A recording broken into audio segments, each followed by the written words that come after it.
आज ईरान के विदेश मंत्री रूसी राष्ट्रपति पुतिन से मुलाकात करने वाले हैं और इसके बाद इस युद्ध को लेकर हालात और गंभीर हो सकते हैं। सुमित, बिल्कुल, और देखिए हम आपको बता रहे हैं कि कैसे ईरान और इजराइल युद्ध का एक अपडेट हम आपको दिखा रहे हैं अपनी वॉल पर ये ग्राफिक्स की मदद से कि तेहरान और किस तरीके से ईरान ने अब तक करीबन 950 लोग मारे गए हैं, यानी ये युद्ध विध्वंसक रूप लेता जा रहा है। अर्पिता, और इजराइल के साथ साथ अमेरिका को भी अंजाम भुगतने की चेतावनी यहां पर चल रही है, यानी चेतावनी का दौर चल रहा है। लेकिन फिलहाल अपडेट आपको दे, यूएनएससी की बैठक में सीज फायर का प्रस्ताव जो है वो रखा गया और यहां निंदा भी की गई जिस तरह से अमेरिका ने हमला किया। और निंदा किसने की? रूस और चीन ने।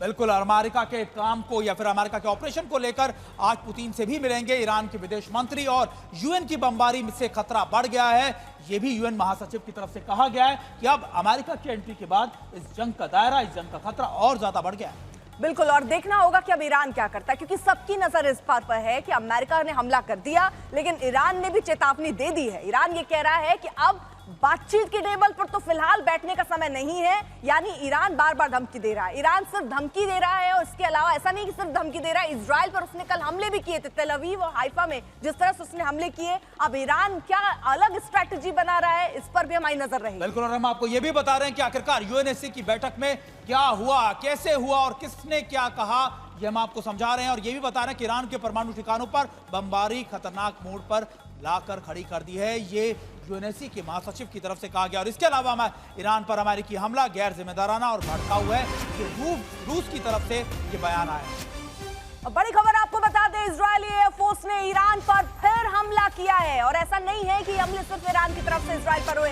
इजराइल लगातार पलटवार कर रहा है, 20 लड़ाकू विमानों ने ईरान पर बम बरसाए।